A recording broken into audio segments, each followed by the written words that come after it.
Nays are 427. The nays are 1.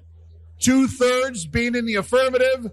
The rules are suspended. The bill is passed. And without objection, the motion to reconsider is laid on the table.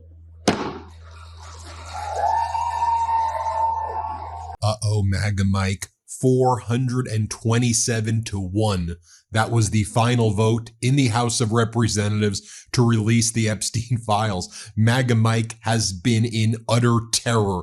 He's been panicking in public. He had to pretend that he was voting in favor of the resolution to release the Epstein files so he can now try to figure out with Donald Trump a way to block it in the Senate. By the way, if you were wondering who was the one person who voted against the release of the Epstein files, it was MAGA Republican Congress member Clay Higgins. But before the vote was taken, 427 to 1, MAGA Mike got up there and spoke, and MAGA Mike was speaking in the House chamber, and he goes, "We really have a lot of national security concerns regarding classified information in those files. So we're going to have to work with the Senate after we pass it here, and we're going to have to make some major corrections." Watch MAGA Mike tremble on the floor, highly classified information, before the vote was taken. Here, play this clip.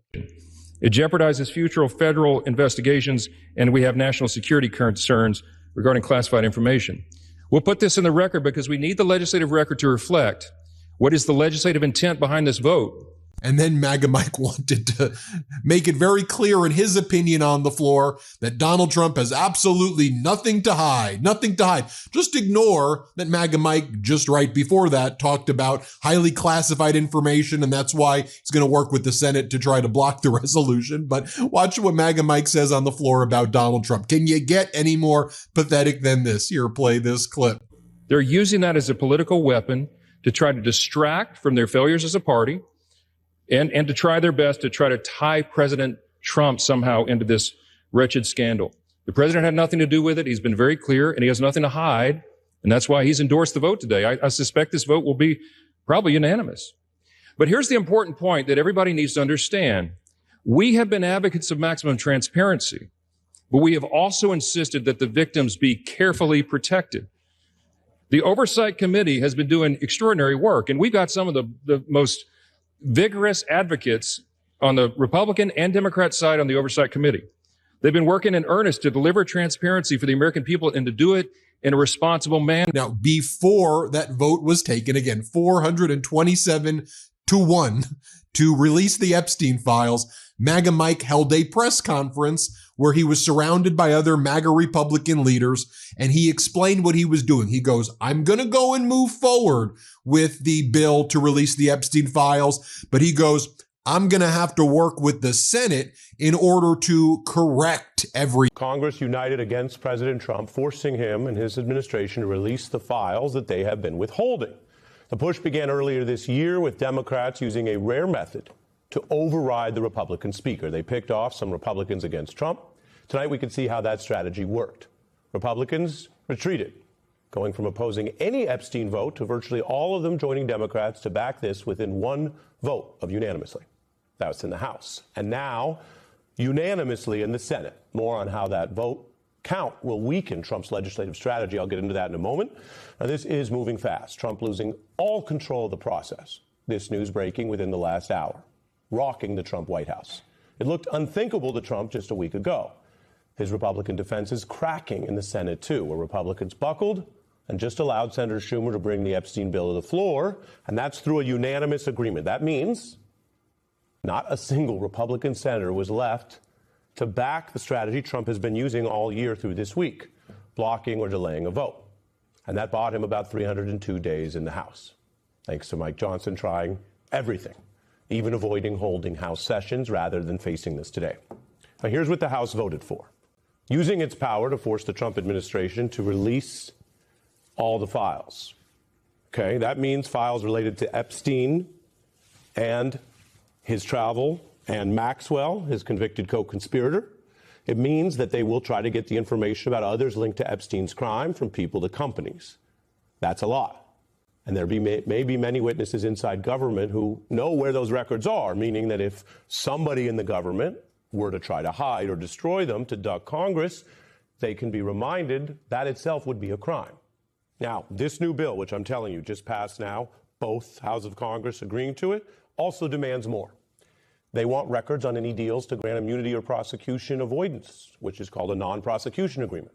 They want any secret communications that occurred inside both Trump's DOJ and past administrations.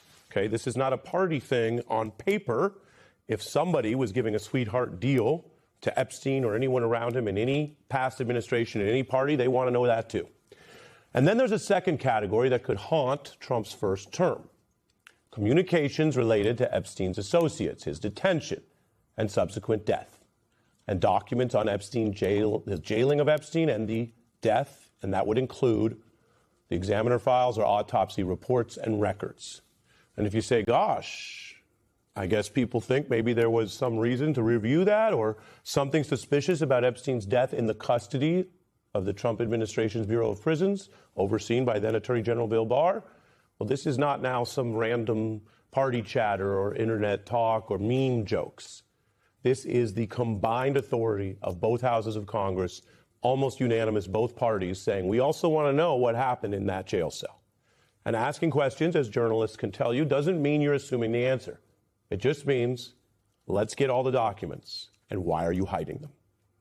Now, Trump's party controls the White House and both houses of Congress. You're watching the news, you probably know that.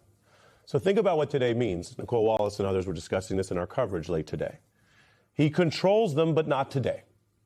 He lost on this issue of his own personal and political vulnerability. There's an old political saying that says there can be a thin line between impossible and inevitable. That's true in life sometimes. You think about how I would never do that, and then you end up doing it. It could be true in politics, too.